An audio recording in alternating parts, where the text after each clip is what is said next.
Sin más preámbulos, los dejo con Alicia García Herrero. Adelante, por favor. Bueno, lo primero, agradecer la presentación. Es un placer estar con todos ustedes por muchísimos motivos. El primero es que hablar en la ciudad donde nací, donde me eduqué. Mis primeros estudios de economía se realizaron en Burgos. Es obviamente una gran ilusión para mí. Es volver a unos años de juventud donde realmente el estudio de la economía me ocupaba en todos los sentidos, no era mi pasión.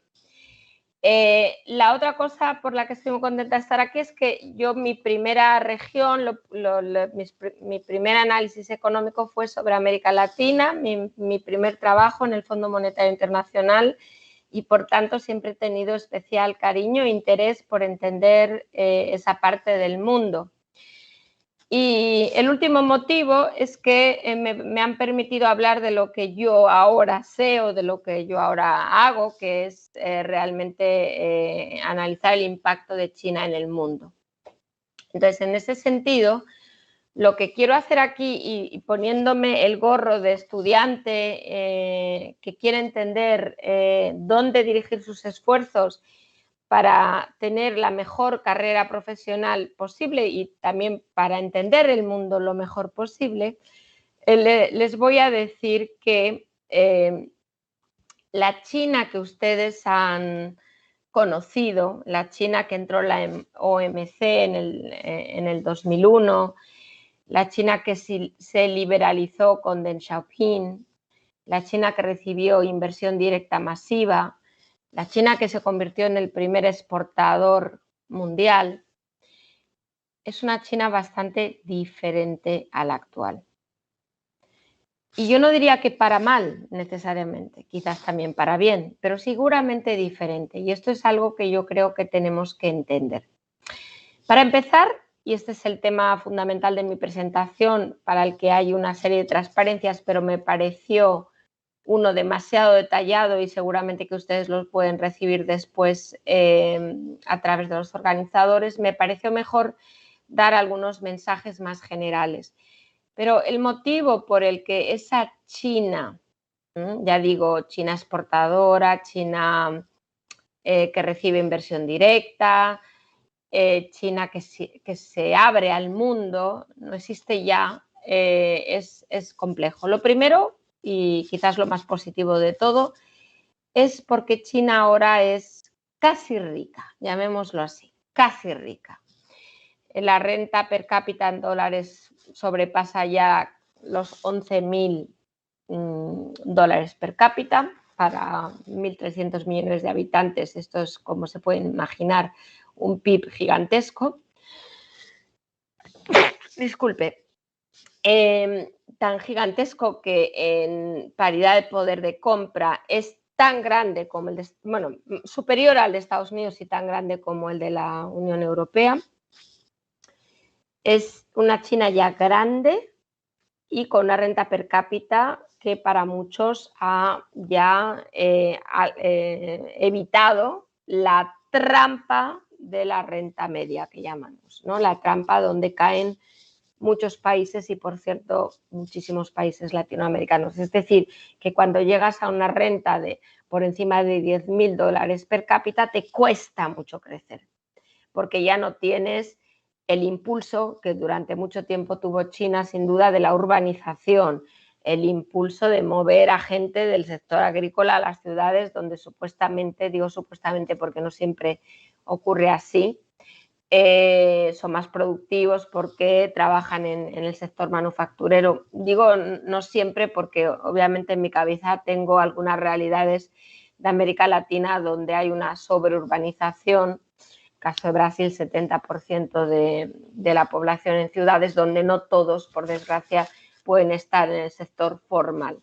En China el sector informal es mucho más pequeño y el peso de las manufacturas es mucho mayor. Pero esa es la antigua China. Yo quiero hablar aquí de la nueva China. Entonces, esa nueva China, que ya es más rica, que sigue creciendo, aunque la gran duda es hasta cuándo, al menos a tasas relativamente elevadas, Si olvidamos el COVID, China en el 2019 creció un 6,1%, es decir, es 3 veces, digamos, el crecimiento de países, grandes países latinoamericanos, México, Brasil. Es decir, que realmente son tasas de crecimiento muy elevadas, pero ¿hasta cuándo? Mientras tanto, además, China ha dejado de ser gran receptora de inversión, aunque sigue recibiendo, especialmente desde el COVID, porque hubo una desaceleración de la atracción china de la inversión directa extranjera, pero lo que ha empezado a hacer China desde 2013 es invertir en el exterior. Y aquí el ejemplo que escuchamos de Perú y fundamentalmente el motivo de mi presentación. Pero antes de meterme en arena del detalle de la inversión China en América Latina, lo que quiero decir es que China no solo invierte en América Latina. De hecho, América Latina, en términos relativos, recibe menos inversión directa china que África, por ejemplo, que Europa, que Asia. O sea, no es especialmente relevante para China, aunque pueda parecer mucho. Hay un mito, por cierto, y esto aparece en mi presentación en cuanto a los montantes de inversión directa. Cuando decimos que China ha sido el principal inversor en el Perú, hablamos del flujo, no del stock. En términos de stock, China sigue estando muy por detrás de Estados Unidos, de Canadá, de España, etcétera. Eso no quiere decir que un día, obviamente, al tener un flujo mayor, alcance esos niveles. Pero dicho eso, ¿por qué China no es la que era? He dado 2 motivos, ya ha sobrepasado la renta, o sea, el mínimo de renta media, lo que significa que tiene otras necesidades, ¿no? Que ya su principal interés no es necesariamente crecer rápido, sino crecer bien. Esta es la nueva China, ¿no? Y esto se refleja en una expresión que probablemente los alumnos en esta sala y conectados hayan podido leer. Me encantaría que fuera el caso, porque significaría que están muy bien informados, lo cual es el principio de un estudiante de economía, que es esto que el presidente Xi Jinping ha llamado la prosperidad común, common prosperity.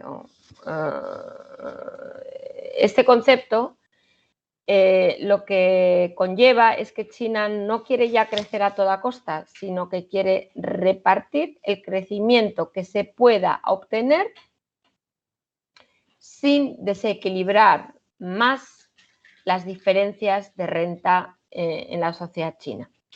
O sea, es un crecimiento equilibrado. Y para esto, pues, habrán visto ustedes digamos, yo lo llamaría casi ataque a las empresas privadas, sobre todo las tecnológicas. Empezó con Alibaba, con Ant Financial, siguió con el Uber de China, con Didi, con las empresas de tutoría online y bueno, y seguiremos, porque la idea es que China no puede seguir creando multimillonarios, sino que tiene que crear riqueza compartida. Este concepto es importantísimo porque la gran duda es, ¿China va a ser Europa? Es decir, ¿va a crear un estado del bienestar que produzca esa redistribución de riqueza? ¿Ese es el modelo? ¿O China va a ser la Unión Soviética? Y la redistribución de riqueza pasa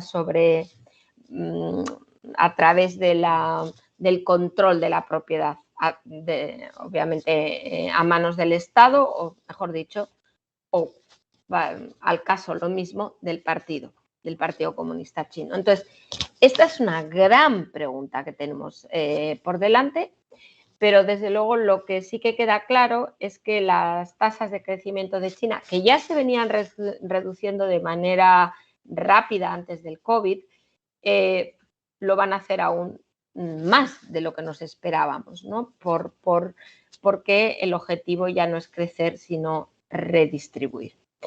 En este contexto, ahora repaso rápidamente cuál ha sido la inversión directa china en América Latina y les hago notar que en stock el mayor inversor es Estados Unidos, seguido de España, y que China, ya digo, dista bastante, pero con esto no quiero darles una idea equivocada de que China no es importante en la región, no. China es muy relevante en la región, no tanto como inversor directo, es decir, con control, sino como, desde luego no como inversor en greenfield, ¿no?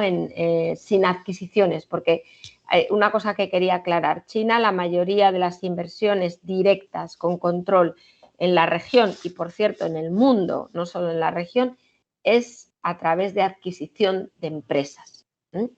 En América Latina hay una concentración muy, muy importante, obviamente, en materias primas, sobre todo minerales. Es el caso del Perú, pero es el caso de muchos otros países de la región, pero también red eléctrica. El ejemplo más importante es Brasil. Pero hay mucha menos inversión en greenfield, por ejemplo, aunque la hay, el caso de Huawei, ¿no? Que abra oficinas en la región, pero que no compre empresas de tecnología en la región, ¿no? Huawei es un ejemplo de greenfield, pero hay muy pocos otros. Pero en lo que China destaca, y por eso pensamos realmente que China es el gran inversor, es que China presta a la región. Presta sobre todo para construcción de infraestructura, project finance, y es ahí donde China destaca. Solo hago notar que hay una gran diferencia entre invertir y prestar. La inversión directa no ha de devolverse, en el sentido que si se pierde en la inversión o si la empresa no es rentable, pues se pierde la inversión, ¿no? Pero el préstamo hay que devolverlo. Y esto es una cosa que creo que es muy importante a tener en cuenta en la región.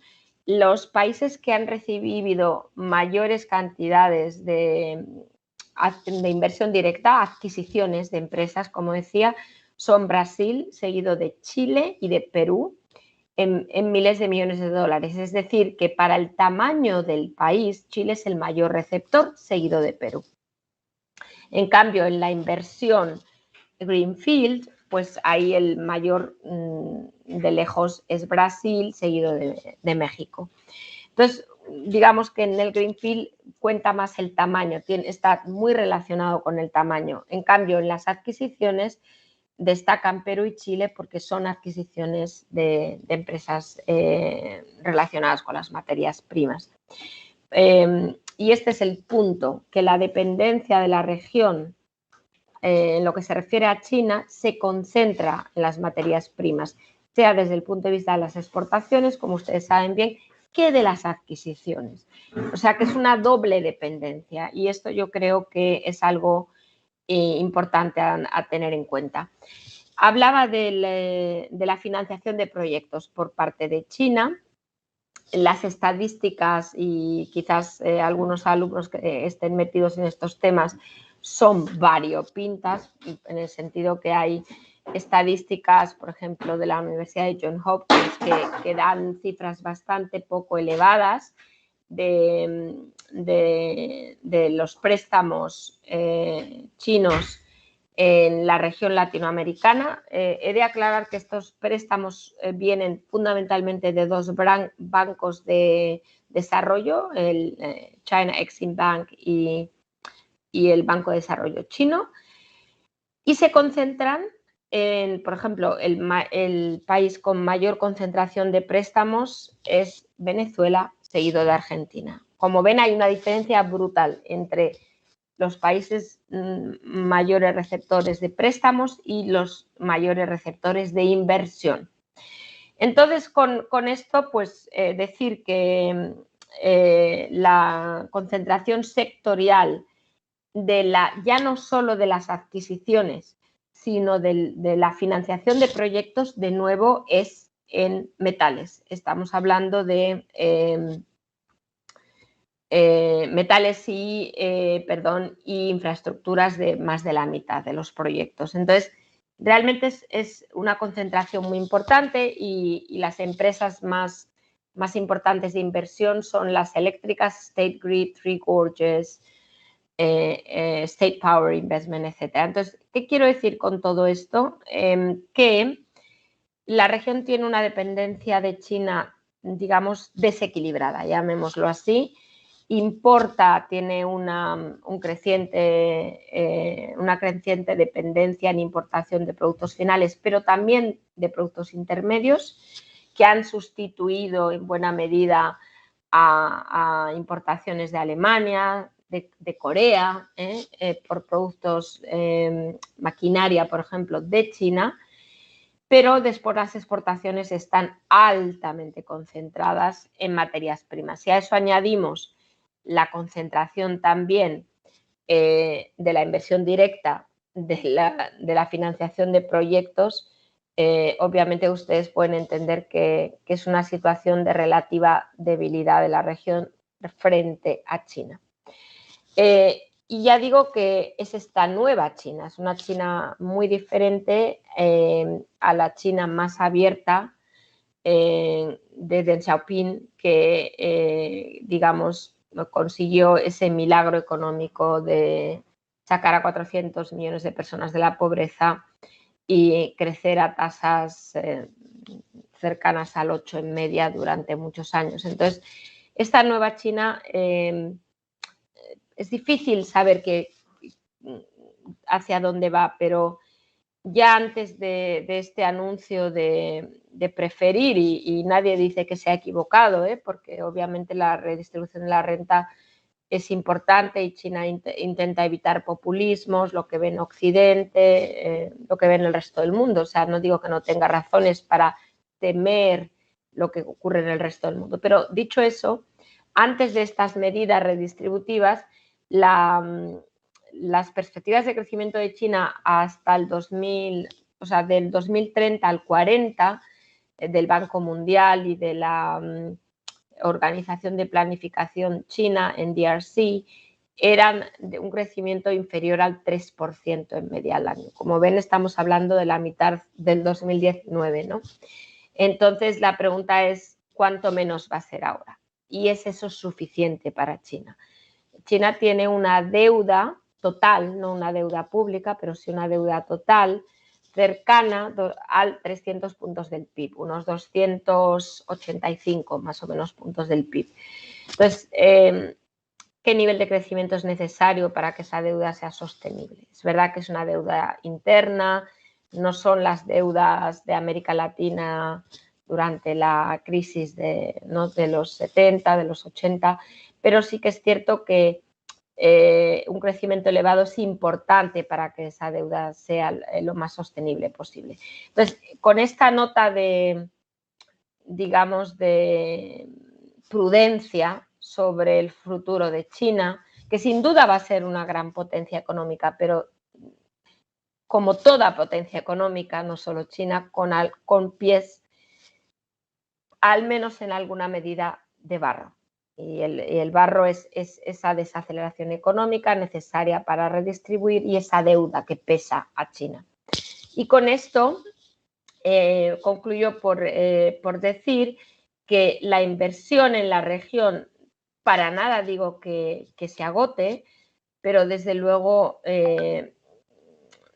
no va a ser necesariamente tan boyante, ya no lo es, de hecho, desde el 2019, a lo que fue desde el 14 al 18. O sea, es decir, la fase de fuerte inversión directa de China en la región, yo creo que va a ser más pausada y más selectiva. Con esto acabo mi presentación y encantada de recibir preguntas o comentarios de los alumnos aquí presentes o conectados digitalmente. Gracias.